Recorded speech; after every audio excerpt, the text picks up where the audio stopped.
ইন্নাল ইনসানা লাযালুমুন কাফফার।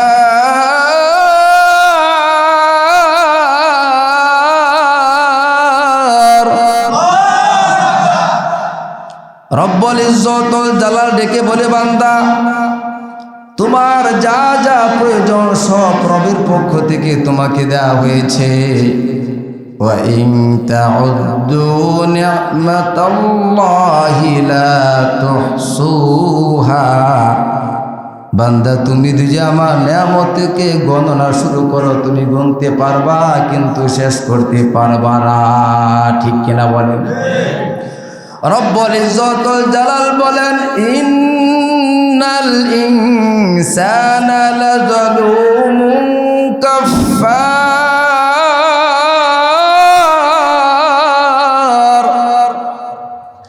রব্বুল ইজ্জতুল জালাল বলেন, নিশ্চয়ই মানুষ অধিক অত্যাচারী, অকৃতজ্ঞ। ঠিক কিনা বলেন? মানুষ আল্লাহ বলে অধিক অত্যাচারী, অধিক অকৃতজ্ঞ। বান্দাকে রব্বুল ইজ্জতুল জালাল এত নিয়ামত দেওয়ার পরেও সে সন্তুষ্ট না। আল্লাহ বলেন, তোমাকে আমি কি দিলাম? ওমা বিকুম মিন নি'মাতিন ফামিনাল্লাহ। ওমা বিকুম মিন নি'মাতিন ফামিনাল্লাহ। রব্বুল ইজ্জতুল জালাল ডেকে বলে, বান্দা তোমার কাছে যা কিছু আছে সব কিছু আমি আল্লাহ তোমাকে দান করেছি। ঠিক কিনা বলেন? রব্বুল ইজ্জতুল জালাল বলেন, এই সমস্ত নিয়ামত পাওয়ার পর কোন বান্দা যদি আমি আল্লাহর শুকর আদায় করে, আমি আল্লাহর গুণকীর্তন করে, মানুষ যদি মানুষের গুণকীর্তন করে, মানুষ যদি মানুষের প্রশংসা করে, মানুষ যদি বলে অমুক ভাইয়ের চরিত্র ফুলের মতো পবিত্র, অথচ যার প্রশংসা করা হচ্ছে সে নিজেও জানে আমার মতো জালিম আল্লাহর জমিনে আর কেউ নাই, তারপর মানুষ যখন চামড়া জবান দিয়ে সে যখন বলে অমুক ভাইয়ের চরিত্র ফুলের মতো পবিত্র, ওই আল্লাহর বান্দা খুশি হয়ে আসে, যা চাই সব কিছু তাকে দেয়া দেয়। যে রব আমাকে আপনাকে সৃষ্টি করলেন ওই রবের শুকর আমি আপনি যদি আদায় করি, ওই রব দুনিয়ার মানুষের মতো কি না। রব্বুল ইজ্জতুল জালাল আয়াতি কারিমা নাজিল করে জানা দিলেন, লা ইন শাকারতুম লা আযীদান্নাকুম ওয়া লা ইন কাফারতুম ইন্না আযাবি লাশাদীদ। আল্লাহু আকবার বলেন, উচ্চ আওয়াজে বলেন আল্লাহু আকবার। লা ইন শাকারতুম লা আযীদান্নাকুম ওয়া লা ইন কাফারতুম ইন্না আযাবি লাশাদীদ।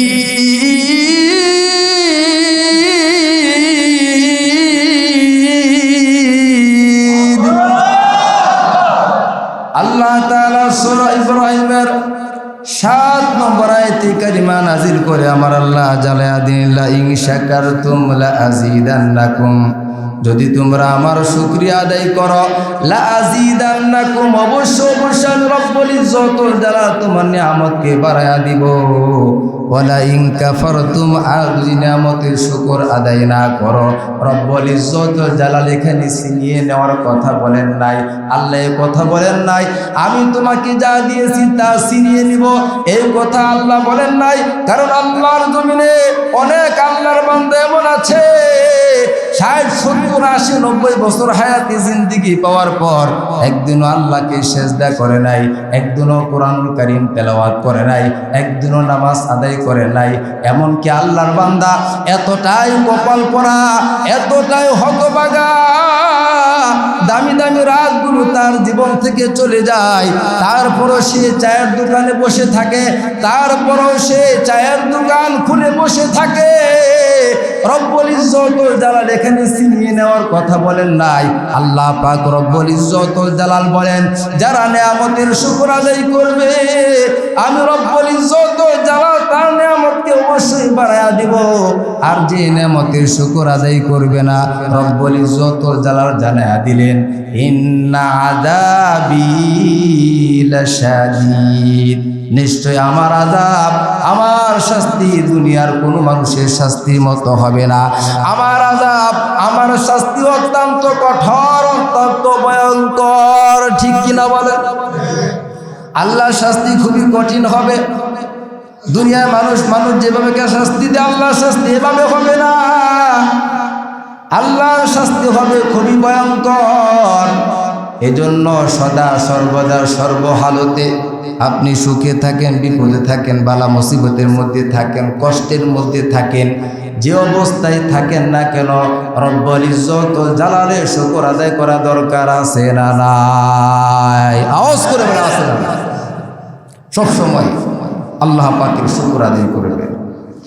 তাহলে আজকে যে রাত অত্যন্ত দামি রাত, তাৎপর্যপূর্ণ রাত, বরকতময় রাত, এই রাতকে আরবিতে বলা হয় লাইলাতুল বরাত, ফার্সিতে বলা হয় শবে বরাত, হাদিসের পরিভাষা আজকে রাতকে বলা হয় লাইলাতুল নিসফি মিন শাবান। আরবিতে বলা হয় লাইলাতুল বরাত, ফার্সিতে বলা হয় শবে বরাত, আর হাদিসের পরিভাষায় আজকে রাতকে বলা হয় লাইলাতুল নিসফি মিন শাবান। সকলে বলে লাইলাতুল নিসফি মিন শাবান।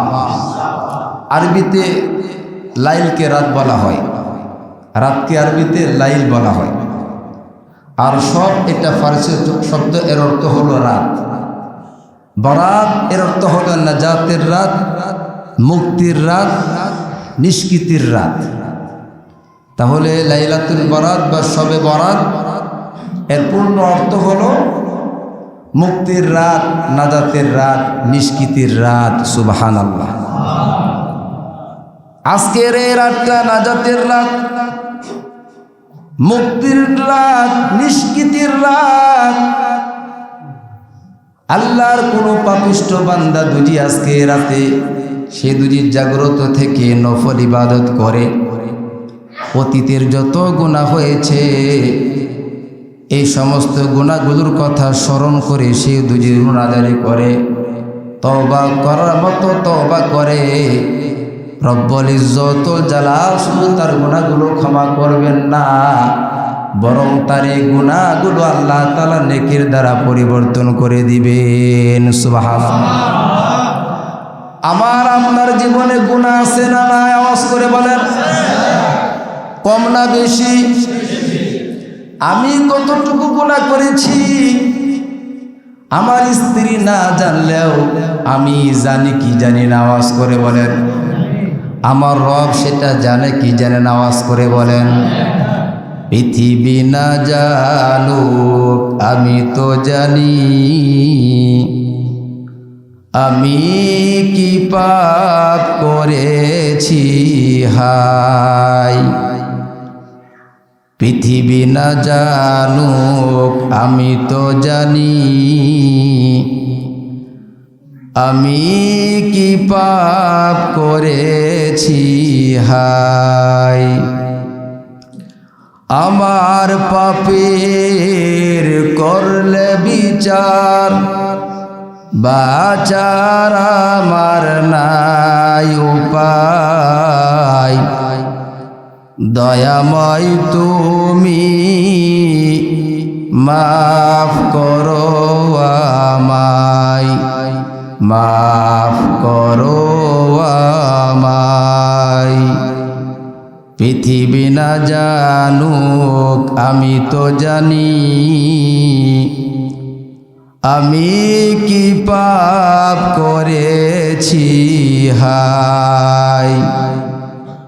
আমার পাপের করলে বিচার, বাঁচার আমার নাই উপায়। দয়াময় তুমি মাফ করো আমায়, মাফ করো আমায়। জেনে না জেনে কত যে আমি করেছি পাপ, কতবার যে করেছি তওবা, কতবার অনুতাপ। দুদিনে আবার সব ভুলে আমি, দুদিনে আবার সব ভুলে আমি মজে গেছি দুনিয়ায়, মাফ করো আমায়। পৃথিবী না জানুক আমি তো জানি, আমি কি পাপ করেছি হায়।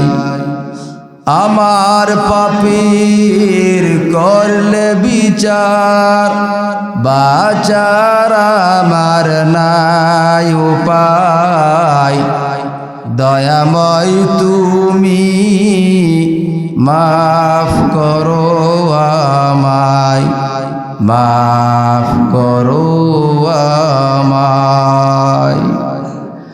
আমার প্রিয় ভাইরা বন্ধুগণ, আমার আপনার পাপের খবর দুনিয়ার কোন মানুষ জানুক বা না জানুক, রব্বুল ইজ্জত ওয়াল জালাল জানেন কি জানেন না? আওয়াজ করে বলেন।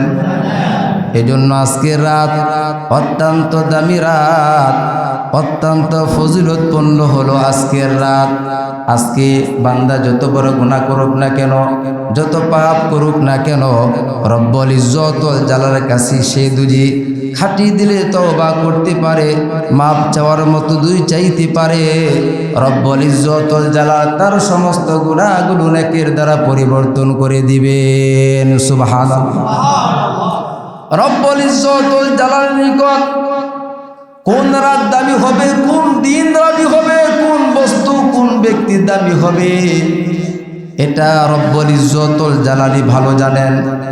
রব্বুল ইজ্জত ওয়াল জালাল কোন রাতকে কোন রাতের উপর সম্মান দান করেন, শ্রেষ্ঠত্ব দান করেন।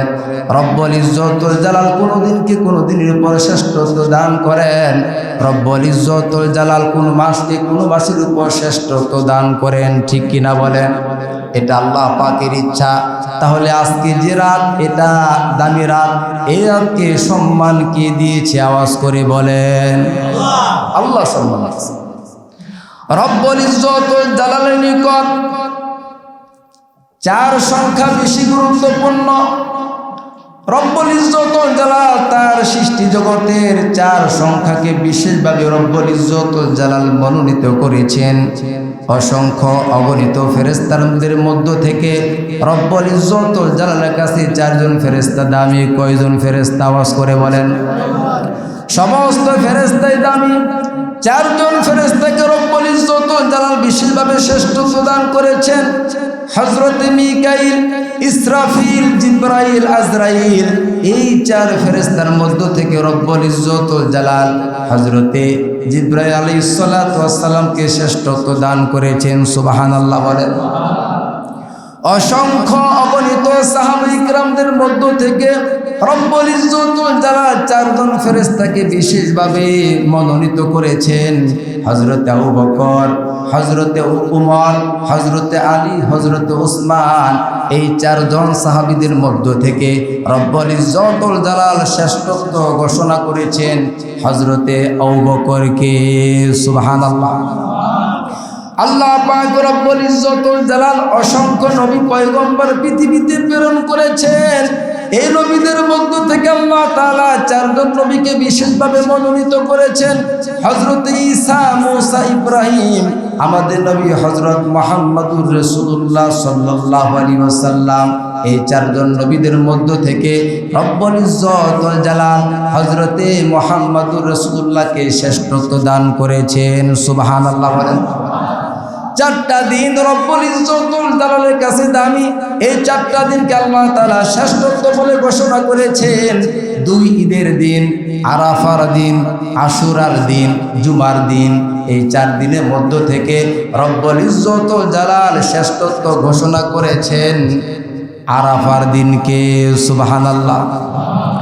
4টা রাত আল্লাহ তাআলার কাছে দামি। কয়টা রাত? সকলে আওয়াজ করে বলেন, আরো জোরে বলেন, কয়টা?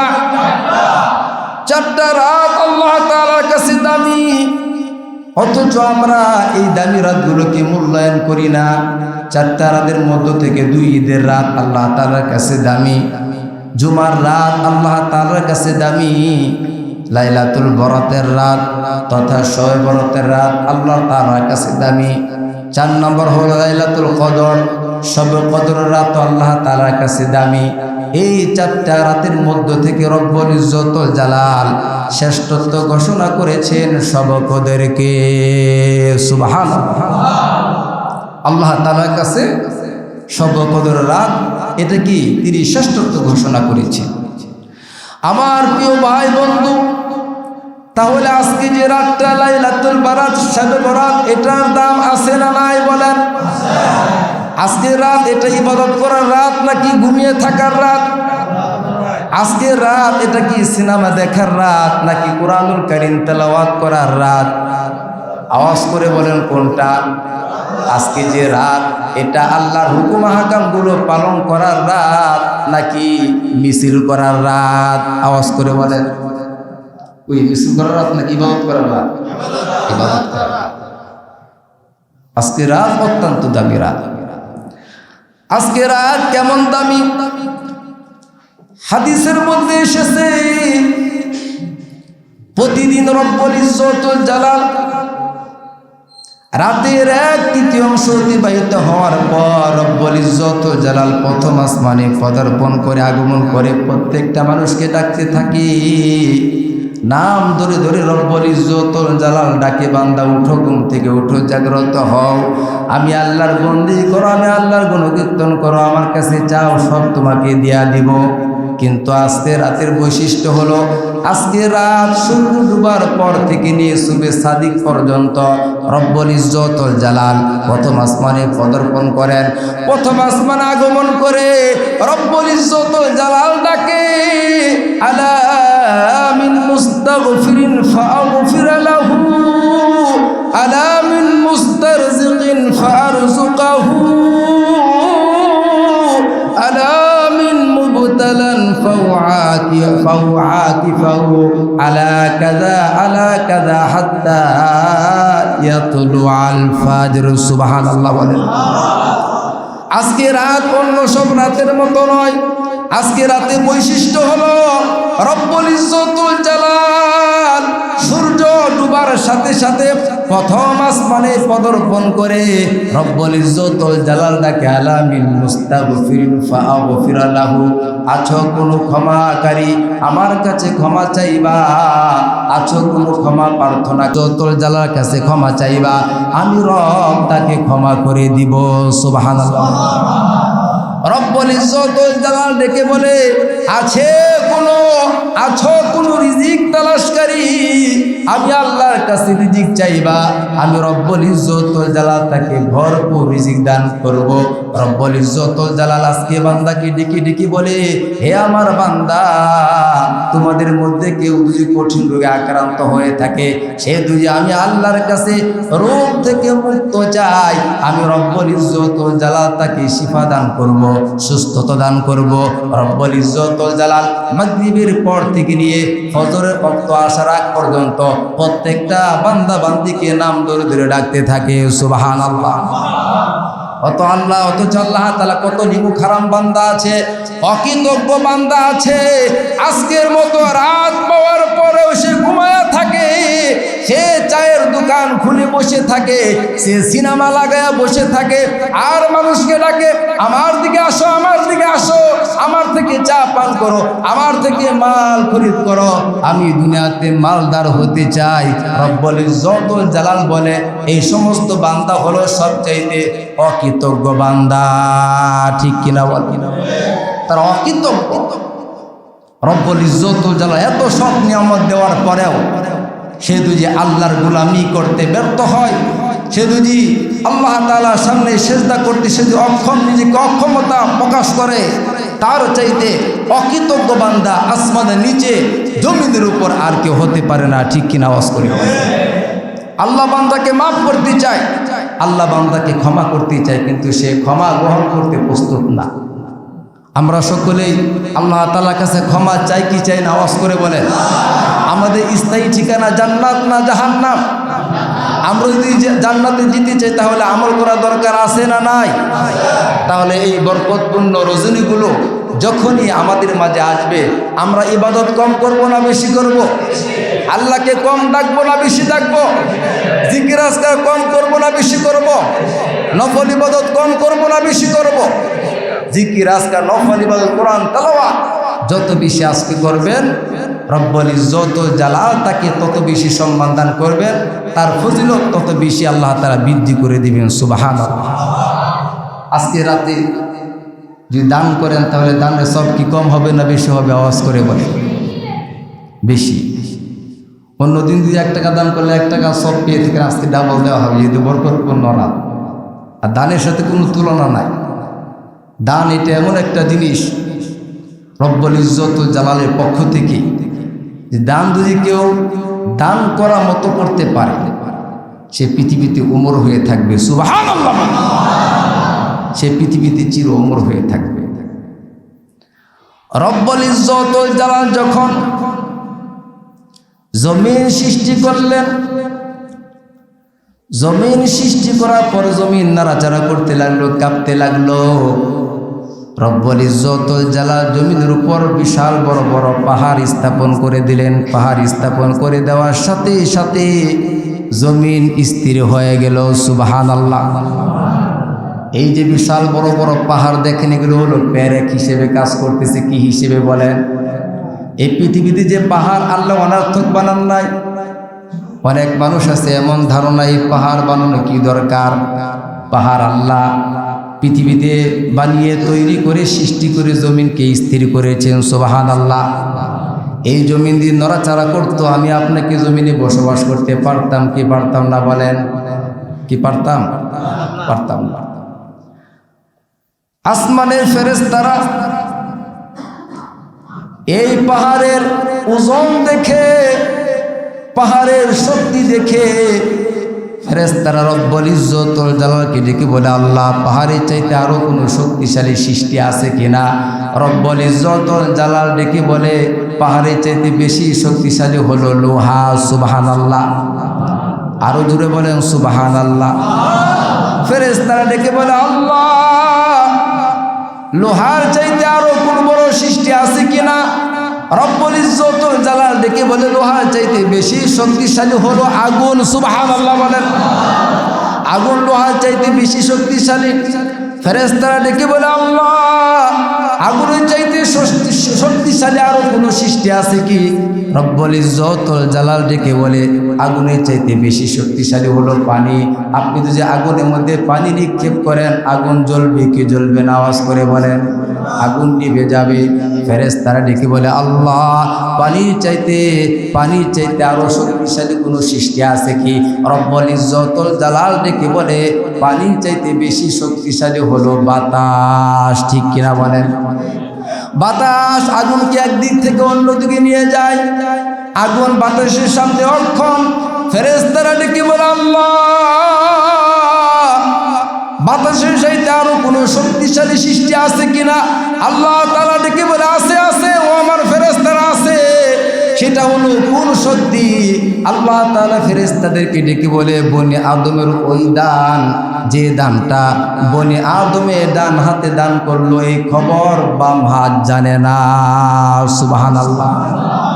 তাহলে এই দান পাহাড়ের চাইতে বেশি শক্তিশালী, লোহার চাইতে বেশি শক্তিশালী, আগুনের চাইতে বেশি শক্তিশালী, পানির চাইতে বেশি শক্তিশালী, বাতাসের সাথে বেশি শক্তিশালী হলো বনি আদমের ওই দান, যে দানটা সে এমন গোপনে দান করলো, ডান হাত দান করলো, বাম হাত জানলো না। অর্থাৎ আল্লাহ বান্দা এমন গোপনে দান করলো, কেউ জানলো না। সুবহানাল্লাহ। আওয়াজ করে বলেন সুবহানাল্লাহ। তাহলে কি প্রকাশ্যে দান করা যাবে না? কি যাবে না? যাবে। প্রকাশ্য দান করতে পারবে যদি আপনার ভিতরে অহংকার না থাকে, রিয়া না থাকে, এই ভাব যদি না থাকে যে আমি 50,000 টাকা দান করলাম, মানুষ জানবে, বাহাবা দিবে, মানুষ আমাকে শিল্পপতি বলবে, এমন যদি একটা ধারণা অন্তরের মধ্যে আসে, তাহলে শয়তান আপনাকে ধোঁকা দিল। তখন ইস্তিগফার পাঠ করবেন। ইস্তিগফারে যদি কাম না হয় তাহলে গোপনে দান করবেন। রব্বুল ইজ্জত ওয়াল জালাল গোপনে দান করতে বলেছেন, প্রকাশ্যে দান করতে বলেছেন। আল্লাহু আকবার বলেন, আর জোরে বলেন আল্লাহু আকবার। রব্বুল ইজ্জত ওয়াল জালাল সূরা ফাতিরের 29 নম্বর আয়াতে কারিমা নাযিল করে আল্লাহ জানায়া দিলেন দানের ব্যাপারে, ইন্নাল্লাযীনা ইয়াতলুনা কিতাবাল্লাহি ওয়া আকামুস সালাতা ওয়া আনফাকু মিম্মা রাযাকনাহুম সিররাও ওয়া আলানিয়াতান ইয়ারজুনা তিজারাতান লান তাবুর।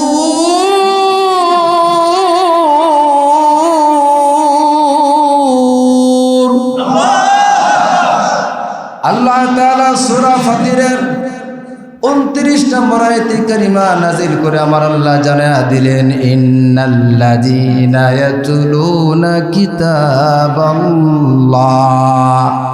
যারা আল্লাহ পাকের কিতাব তেলাওয়াত করে। আল্লাহর কিতাব কোনটা? সকলে আওয়াজ করে বলেন, সকলে আওয়াজ করে বলেন কোনটা? আল্লাহর কিতাব হলো আল কুরআন। ইন্নাল্লাযীনা ইয়াতলুনা কিতাবাল্লাহ, রব্বুল ইজ্জত ওয়াল জালাল ডেকে বলে, যারা আল্লাহর কালাম তেলাওয়াত করে, আমার কুরআন যারা তেলাওয়াত করবে করে, ওয়া আকামুস সালাহ, এবং নামাজ কায়েম করে, নামাজ প্রতিষ্ঠা করে, ওয়া আনফাকু মিম্মা রাযাকনাহুম, রব্বুল ইজ্জত ওয়াল জালাল বলেন, আমি বান্দাকে যে রিজিক দান করেছি, যে সম্পদ দান করেছি, ওই সম্পদ থেকে গোপনে এবং প্রকাশ্যে দান করে, ব্যয় করে। রব্বুল ইজ্জত ওয়াল জালাল বলে, সে যেন এমন এক ব্যবসার আশা করতে পারে যা কখনো ধ্বংস হবে না। সুবহানাল্লাহ। যারা গোপনে এবং প্রকাশ্যে আল্লাহ পাকের দেওয়া সম্পদ থেকে সে যদি দান করে, রব্বুল ইজ্জত ওয়াল জালাল বলে, সে যেন আল্লাহ তাআলার সাথে একটা ব্যবসা করলো, এমন এক ব্যবসা করলো, রব্বুল ইজ্জত ওয়াল জালাল ডেকে বলেন, যা কখনো ধ্বংস হবে না। সুবহানাল্লাহ, আওয়াজ করে বলেন।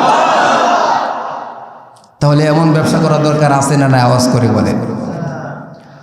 সূরা আনফালের 2 এবং 3 নম্বর আয়াতের মধ্যে রব্বুল ইজ্জত ওয়াল জালাল মুমিন ব্যক্তির 5টা সিফতের কথা বলেছেন। কয়টা সিফতের কথা? আওয়াজ করে বলেন।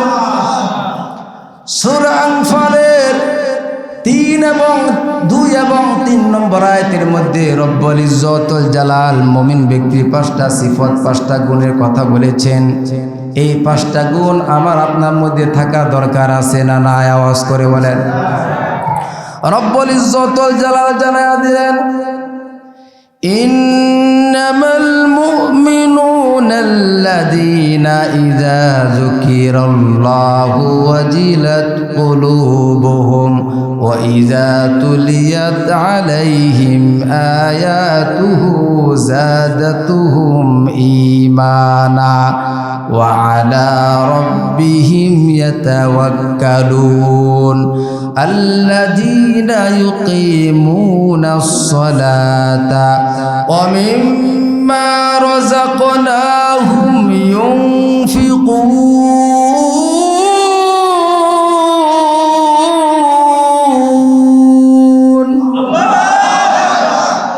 এখানে মুমিন ব্যক্তি 5টা সিফত, 5টা গুণের কথা আল্লাহ তাআলা আলোচনা করেছেন।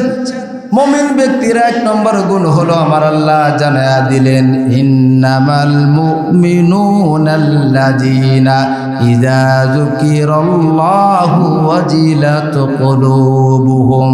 মুমিন তো কেবল ওই ব্যক্তি, মুমিনের সামনে যদি রব্বুল ইজ্জত ওয়াল জালালের নাম উচ্চারণ করা হয়, মুমিনের অন্তরটা কেঁপে ওঠে। সুবহানাল্লাহ, আরো জোরে বলেন সুবহানাল্লাহ। এটা হলো মুমিন ব্যক্তির 1 নম্বর গুণ, 1 নম্বর সিফাত। মুমিন ব্যক্তির সামনে যদি আল্লাহর কথা যদি মুমিন ব্যক্তিকে স্মরণ করিয়ে দেওয়া হয়, ওই মুমিনের অন্তরটা কেঁপে উঠবে। রব্বুল ইজ্জত ওয়াল জালাল মুমিন ব্যক্তির 2 নম্বর গুণের কথা বলেন, ওয়া ইযা তুলিয়াত আলাইহিম আয়াতুহু জাদাতুহুম ঈমানা। মুমিন ব্যক্তির 2 নম্বর সিফত হলো, মুমিন ব্যক্তির 2 নম্বর গুণ হলো, যদি মুমিন ব্যক্তির সামনে উপরে যদি আল্লাহর কিতাব তেলাওয়াত করা হয়, এই কিতাব শুনে আল্লাহর কালামে কোরআনুল কারীমের তেলাওয়াত শুনে মুমিন বান্দার ঈমান বেড়ে যাবে। সুবহানাল্লাহ। আমরা যখন কোরআনুল কারীম তেলাওয়াত করি, আপনারা যখন পবিত্র কোরআনুল কারীমের তেলাওয়াত শুনেন, যদি আপনার ঈমান বৃদ্ধি না হয়, যদি আপনার ভালো না লাগে, যদি আপনার কাছে বিরক্ত বোধ হয়, আপনারা বলেন আমরা মুমিন ব্যক্তির এই সিফতের মধ্যে থাকতে পারবো কি পারবো না? আওয়াজ করে বলেন, পারবো না। মুমিন ব্যক্তির সামনে যখন কোরআনুল কারীমের তেলাওয়াত করা হবে, এতে করে মুমিন ব্যক্তির ঈমান বেড়ে যাবে। এটা হলো মুমিন ব্যক্তির 2 নম্বর সিফাত, 2 নম্বর গুণ। সকলে বলেন আল্লাহু আকবার। মুমিন ব্যক্তির 3 নম্বর গুণ, 3 নম্বর সিফাত হলো ওয়া আলা রাব্বিহিম ইয়াতাওয়াক্কালুন। চিল্লায় বলেন আল্লাহু আকবার। মুমিন ব্যক্তির 3 নম্বর সিফাত, 3 নম্বর গুণ হলো, মুমিন ব্যক্তি কোনো মানুষের উপর ভরসা করবে না, মুমিন ব্যক্তি কোনো মাজার ওলার কাছে যাবে না, মুমিন ব্যক্তি মাখলুকের মুখাপেক্ষী হবে না, মুমিন ব্যক্তি একমাত্র কেবলমাত্র ভরসা করবে আসমান এবং জমিনের মালিকের উপর। সুবহানাল্লাহ। আপনি অসুস্থ হয়ে গেছেন, আপনি আল্লাহর উপর তাওয়াক্কুল করেন, ভরসা করেন, আপনি কোনো ব্যক্তির মুখাপেক্ষী হবেন না। কারণ মুমিন ব্যক্তি 3 নম্বর সিফাত, মুমিন ব্যক্তি আল্লাহর উপরই ভরসা করবে। এটা হলো মুমিন ব্যক্তির কয় নম্বর সিফাত? আওয়াজ করে বলেন, আরো জোরে বলেন, কয় নাম্বার? 3 নাম্বার। মুমিন ব্যক্তির 4 নম্বর সিফাত হলো, 4 নম্বর গুণ হলো আল্লাযীনা ইউকিমুনাস সালাহ। মুমিন ব্যক্তি নামাজ কায়েম করবে, নামাজ প্রতিষ্ঠা করবে। এটা হলো মুমিন ব্যক্তির 4 নম্বর সিফাত। মুমিন ব্যক্তির 5 নম্বর সিফাত গুণ হলো ওয়া মিম্মা রাযাকনাহুম ইউনফিকুন।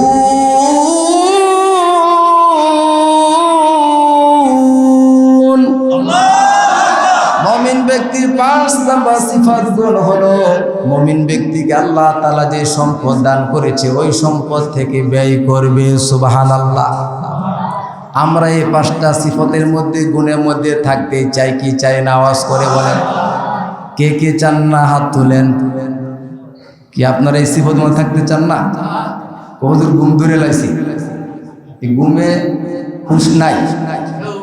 কারণ মসজিদ তো শান্তির জায়গা, ঠিক কিনা বলেন? সবসময় মসজিদ তো শান্তির জায়গা না।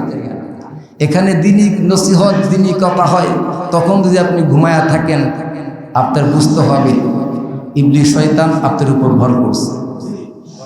এই জন্য সকল দুই হাত তুলে আল্লাহু আকবার, হাত তুলে আল্লাহু আকবার, নারায়ে তাকবীর, নারায়ে তাকবীর। দিন ইসলাম, দিন ইসলাম জিন্দাবাদ, জিন্দাবাদ। আল্লাহু আকবার। মাশাআল্লাহ, শয়তান দূর হয়ে গেছে। ঠিক আছে না? শয়তান একবারে দূর, শয়তান নাই, শয়তান পালাইছে। আজকে বয়ান খবর আছে ইনশাআল্লাহ, বয়ান আজকে ছাড়াছাড়ি নাই। কি করলেন আপনারা? তোমারি করুণা ঘেরা সারা দুনিয়া, সে কথা ভাবে না শুধু বদিরহিয়া। তোমারি করুণা ঘেরা সারা দুনিয়া, সে কথা ভাবে না শুধু বদি রহিয়া অশেষ অসীম অনুপম হৃদয় সুষমা তুমি তুমি প্রিয়তম। আল্লাহু আকবার। অশেষ অসীম অনুপম হৃদয় সুষমা তুমি তুমি প্রিয়তম। প্রেমেরো আকাশে তুমি প্রেমেরো আকাশে তুমি চিরমহিয়ান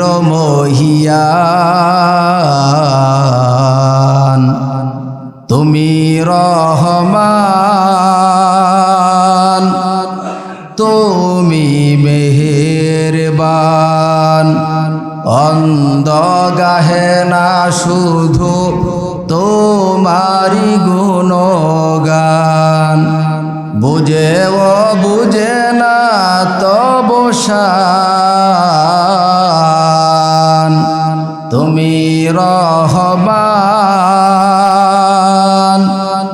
তুমি মেহেরবান। আল্লাহু আকবার বলেন। রব্বুল ইজ্জতুল জালাল সূরা আনফালের মধ্যে এই 5টা সিফত মুমিন ব্যক্তির জন্য আল্লাহ তাআলা আলোচনা করেছেন। এই 5টা সিফতের মধ্যে আমার আপনার থাকা দরকার আছে না নাই বলেন? আমরা আল্লাহর ভয়ে আমাদের অন্তরটা যাতে কেঁপে ওঠে যখন আল্লাহর কথা আলোচনা করা হবে, যাতে করে আমাদের ঈমানটা বেড়ে যায়। আমরা সব সময় আল্লাহর উপর ভরসা করব, দুনিয়ার কোনো মাখলুকের উপর ভরসা করব না। 4 নম্বর নামাজ কায়েম করব, নামাজ প্রতিষ্ঠা করব। 5 নম্বর রব্বুল ইজ্জতুল জালাল আমাকে আপনাকে যতটুকু ধনসম্পদ দান করেছেন ওই ধনসম্পদ থেকে সাধ্য অনুযায়ী দান করা দরকার আছে না নাই? মনে করে আপনার মধ্যে 4টা আছে, একটা নাই, সেটা হলো আপনি দান করেন না। আপনি কি মুমিন? এই সিফতগুলো আপনার মধ্যে থাকবে কি থাকবে না? আওয়াজ করে বলেন। থাকবে না। এক সাহাবী আল্লাহ রাসূলকে জিজ্ঞেস করলেন, ইয়া রাসূলুল্লাহ, কোন দানটা শ্রেষ্ঠ দান, উত্তম দান? কে জিজ্ঞেস করলেন? আওয়াজ করে বলেন। আল্লাহ রাসূলের সাহাবী কে? সকলে বলেন। আরো জোরে বলেন কে? আল্লাহ রাসূলের সাহাবী। সাহাবী কাদেরকে বলা হয়? যারা ঈমানের সাথে মৃত্যু পর্যন্ত রাসূলুল্লাহর সোহবতে ছিলেন, ঈমানের হালতে যাদের মৃত্যু হয়েছে এবং যারা স্বচক্ষে রাসূলুল্লাহকে দেখেছে এবং ঈমানের উপর ইস্তেকামাত থেকে যাদের মৃত্যু হয়েছে এমন ব্যক্তিকে সাহাবী বলা হয়। সাহাবী জিজ্ঞেস করলেন, ইয়া রাসূলুল্লাহ, কোন দানটা উত্তম দান, সেরা দান আপনি আমাকে জানায়া দেন। আল্লাহ রাসূল ওই সাহাবীকে জানায়া দিলেন, আনতা সাদ্দাকা ওয়া আনতা সহিহুন শাহীহুন তাখশাল ফাকরা ওয়া তা'মুলুল গিনা ওয়া লা তুমহিনু হাত্তা ইযা বালাগাতিল হুলকুম কুলতা লিফুলানিন কাযা ওয়া লিফুলানিন কাযা। আওয়াজ করে বলেন সুবহানাল্লাহ। আল্লাহ রাসূল সাহাবীকে জানায়া দিলেন, ও আমার সাহাবারা, ওই দানটা হলো উত্তম দান, শ্রেষ্ঠ দান, যে দানটা তুমি এমন অবস্থায় দান করলা যে তুমি সুস্থ আছো। কি আছো? আওয়াজ করে বলেন। তুমি সুস্থ আছো, স্বাভাবিক অবস্থায় আছো এবং তোমার অন্তরের মধ্যে সম্পদের ভালোবাসা আছে, লোভ আছে। তুমি এই আশঙ্কা করতেছো যে দান করলে আমি ফকির হয়ে যাব। আল্লাহ রাসূল বলেন, তোমরা দান করতে বিলম্ব করো না, এমন যাতে না হয় তোমার প্রাণবায়ুটা বের হয়ে যাবে, সাকরাত শুরু হয়ে গেছে, গড়গড়া শুরু হয়ে গেছে, আর তুমি ঠিক ওই মুহূর্তে বললা এই সম্পদ অমুকের, এই সম্পদ অমুকের। আল্লাহ রাসূল বলেন, এটা শ্রেষ্ঠ দান বলে বিবেচিত হবে না। আমার যখন প্রাণবায়ুটা বের হয়ে যাবে, যখন আমার সাকরাত শুরু হয়ে যাবে, যখন আমি জানতে পারবো, বুঝতে পারবো এই মুহূর্তে আমি পৃথিবী থেকে বিদায় নিব, তখন যদি আপনি বলেন এই বিল্ডিং আমি দান করে দিলাম, অমুক জমি আমি দান করে দিলাম, ওই দানটা কিন্তু শ্রেষ্ঠ দান না। আল্লাহ রাসূল এখানে 2টা শব্দ ব্যবহার করেছেন। কয়টা শব্দ? আওয়াজ করে বলেন। আওয়াজ করে বলেন কয়টা? একটা হলো সহিহুন, আরেকটা হলো শাহীহুন। সহিহুন শব্দের অর্থ হলো সুস্থতা। কি? আওয়াজ করে বলেন। সহিহুল শব্দের তো হলো সুস্থতা, আর সাহিহুল শব্দের হলো সম্পদের ভালোবাসা, সম্পদের মোহ, সম্পদের মোহাম্মত। আল্লাহ রসুল এখানে দুইটা শব্দ ব্যবহার করেছেন, সহিহুল বলেছেন, সাহিহুল বলেছেন। রব্বুল ইজ্জতুল জালাল বলেন আল্লাহ রসুলের মাধ্যমে রব্বুল ইজ্জতুল জালাল জানায়া দিলেন। এখানে দুইটা শব্দ ব্যবহার করা হয়েছে, সহিহুল সাহিহুল। সহিহুল শব্দ হলো সুস্থতা, আর সাহিহুল শব্দের অর্থ হলো অন্তরে সম্পদের মোহ, ভালোবাসা, মহব্বত। আল্লাহ রসুল বলেন তুমি সুস্থ আছো এবং তোমার অন্তরের মধ্যে সম্পদের ভালোবাসা আছে, মহব্বত আছে। তুমি এই আশঙ্কা করতেছো দান করলে আমি দরিদ্র হয়ে যাব, ফকির হয়ে যাব। ঠিক ওই মুহূর্তে তুমি যদি আল্লাহর রাস্তায় দান করো, মসজিদে দান করো, মাদ্রাসায় দান করো, জনকল্যাণমূলক কোনো কাজে তুমি যদি দান করো, আল্লাহ রসুল বলেন সেটা হবে সবচাইতে সেরা দান। সুবহানাল্লাহ। এটা কি দান সকলে বলেন? এটা হলো সবচেয়ে সেরা দান, সবচেয়ে উত্তম দান। এই দান করা দরকার আছে না নাই? আওয়াজ করে বলেন। কে কে দান করতেন না? হাত তুলে যে আমি করতাম না, তাহলে আর বয়নি ছেড়ে দেন, করবেন তো ইনশাআল্লাহ। আমরা এখন সকলে সুস্থ আছি, স্বাভাবিক অবস্থায় আছি। রব্বুল ইজ্জতুল জালাল আমাদেরকে সুস্থ রেখেছেন এবং আমাদের সকলের অন্তরের মধ্যে সম্পদের ভালোবাসা, মহব্বত আছে না নাই? আওয়াজ করে বলেন। আছে। তাহলে এমতো অবস্থায় দান করা দরকার আছে না নাই? বলেন। এখন দান করবেন কার জন্য? আল্লাহর জন্য। আমরা তো দান করি আল্লাহর জন্য। আমরা ইসালে সওয়াব করি আমাদের পিতৃপুরুষ পিতামাতা যারা মারা গেছে তাদের রুহের মাগফিরাত কামনায় আমরা কি করি? দান করি। এখানে অনেক ভাই এমন আছে মা নাই, বাবা নাই, ভাই নাই, বোন নাই, অনেকের স্ত্রী নাই। যে মা যে কত বড় নিয়ামত ছিল আমার আপনার জন্য, এটা আমি আপনি উপলব্ধি করতে পারি, কিন্তু এটা বাস্তবায়ন করার চেষ্টা করি না। ঠিক কিনা? আওয়াজ করে বলে। বাস্তবায়ন করি না। আমার সন্তান হলো, আপনার সন্তান হলো, আমাদের প্রত্যেকেরই সন্তান আছে, কারো ছেলে আছে, কারো মেয়ে আছে। আপনি একটু নিজে চিন্তা ভাবনা করবেন আর গবেষণা করবেন যে আপনি আপনার সন্তানকে কি পরিমাণ মহব্বত করেন। প্রত্যেকটা মায়েরও চিন্তা করা দরকার আপনি আপনার সন্তানকে কি পরিমাণ মহব্বত করেন, ভালোবাসেন। প্রত্যেকটা বাবা যদি এই বিষয়টা নিয়ে চিন্তা করে, প্রত্যেকটা মা যদি এই বিষয়টা নিয়ে চিন্তা করে যে আমার মা, আমার বাবাও তো আমার জন্য ঠিক এমনই করেছিল। ঠিক কিনা? আওয়াজ করে বলে। আজকে এই জনম দুঃখিন মা অনেকের নাই। এ মা যে আমার জন্য, আপনার জন্য কত বড় নিয়ামত ছিল। ও যুবক ভাইয়েরা, বৃদ্ধ বাবাজিরা, ধরা ভাঙ্গা পুরুষরা, প্রত্যেকটা মা বোনেরা যারা মাইকের বয়ান শুনতেছেন, মা বাবা আমাদের প্রতি কত ইহসান করেছে। আমাকে আপনাকে মা টানা 2টা বছর দুধ পান করিয়েছে। কয়টা বছর? আওয়াজ করে বলেন। পুরা 2টা বছর দুধ পান করিয়েছে। 6 মাস তো লাগাতার দুধ পান করিয়েছে, পানিও পান করার নাই।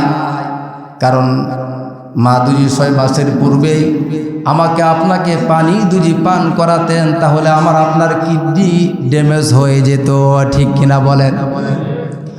6টা মাস মা লাগাতার সকালে, দুপুরে, রাত্রে 24টা ঘন্টায় যখন আমার আপনার ক্ষুধা লাগতো, আমি আপনি বলতে পারতাম না যে মা আমাকে দুধ দাও, এই কথা আমি আপনি বলতে পারতাম না।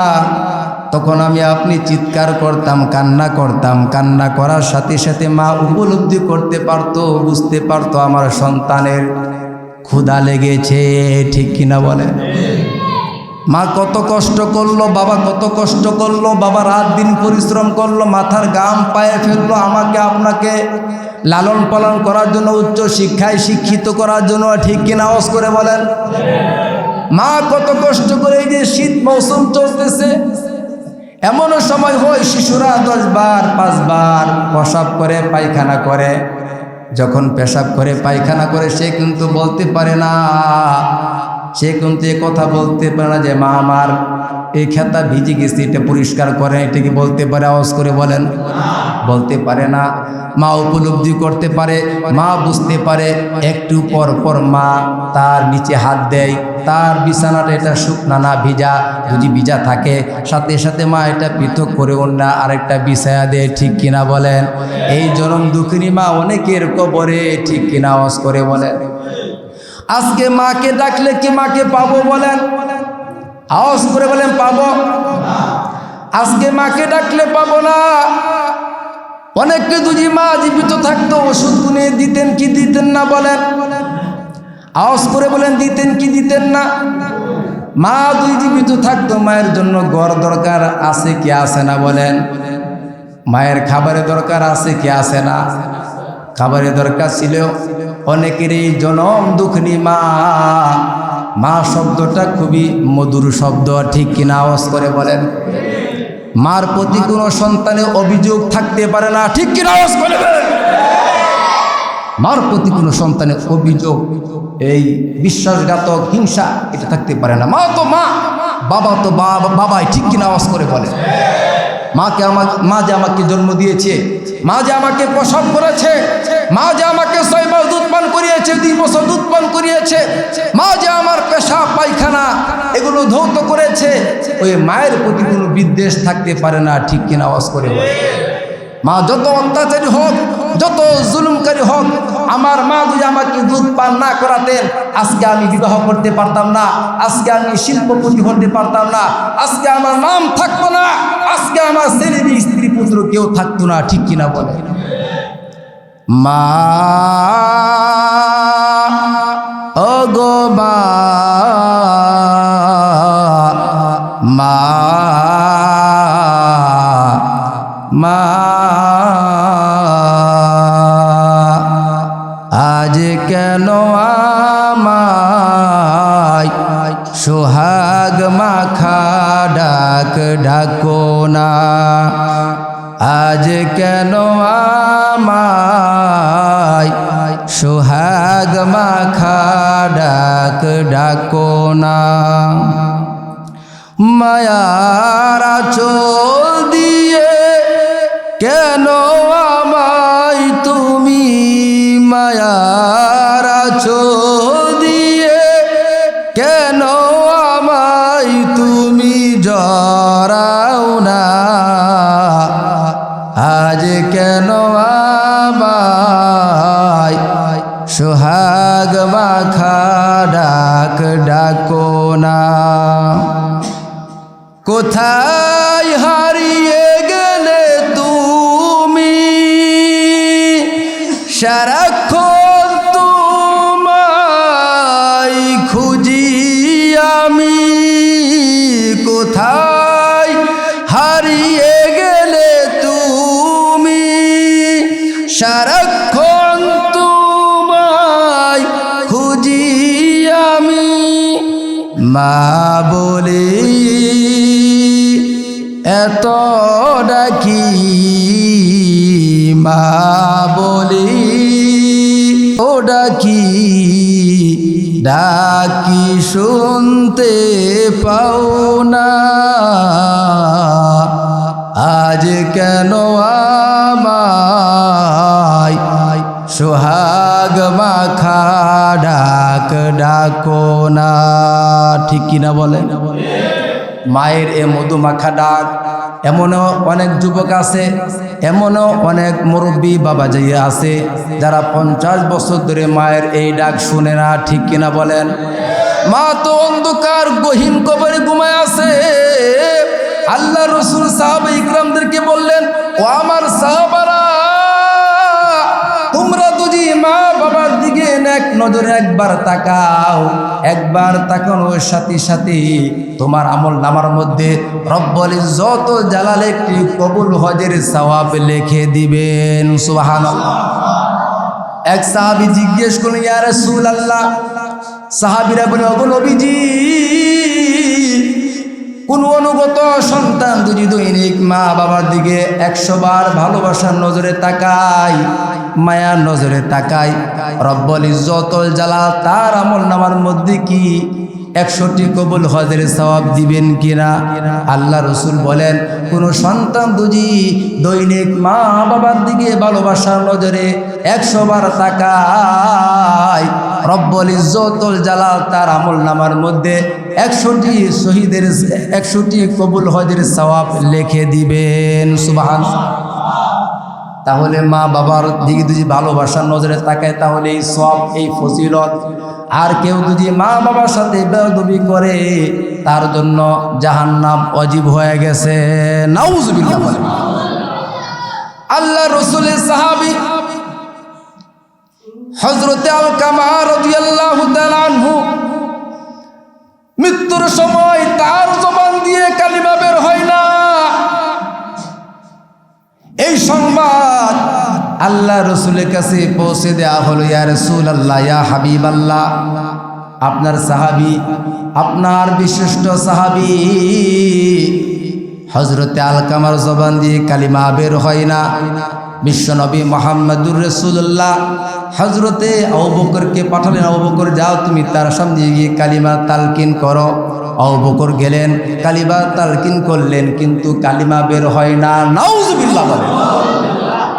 হযরতে আবু বকর ফিরে আসলেন, বিশ্বনবী মুহাম্মদুর রাসূলুল্লাহ হযরতে উমরকে পাঠালেন, উমর তুমি যাও আলকামার সামনে গিয়ে কালিমার তালকিন দাও। হযরতে উমরও ব্যর্থ হয়ে গেলেন, আলীও ব্যর্থ হয়ে গেলেন, ওসমানও ব্যর্থ হয়ে গেলেন। আল্লাহ রসুল তিনি বুঝতে পারলেন হয়তোবা আলকামা সে তার মায়ের সাথে কোনো বেয়াদবিমূলক আচরণ করেছে।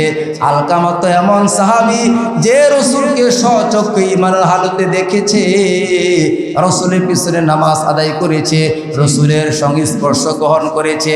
এমন সাহাবী হযরতে আলকামার জবান দিয়ে যদি কালিমা বের না হয় তাহলে আমার আপনার কি অবস্থা হবে? আওয়াজ করে বলেন। আলকামার যদি অবস্থা হয় তাহলে আমি আপনি যদি নামাজ না পড়েও রোজা নাও রেখেও আমরা যদি মা বাবার সাথে বেয়াদবিমূলক আচরণ করি তাহলে আমার আপনার অবস্থা কি হবে? কারণ আমি তো নামাজ পড়ি না, রোজা রাখি না, যাকাত দেই না, হজ করি না, আমার গোটা জীবনটা গুনার মধ্যে লিপ্ত, ঠিক কিনা বলেন? আবার যদি আমি মায়ের সাথে বেয়াদবি করি, মার থেকে যদি বদদোয়া নেই, বাবার থেকে যদি বদদোয়া নেই, তাহলে আমার আপনার কি অবস্থা হবে? আওয়াজ করে বলেন। আমি আপনি জান্নাতে যাব না জাহান্নামে যাব? আওয়াজ করে বলেন। আলকামা যদি এমন করুণ অবস্থা হয়ে থাকে, ও যুবক ভাইয়েরা, তাহলে তোমার আমার কি অবস্থা হবে? আওয়াজ করে বলো, ঠিক কিনা?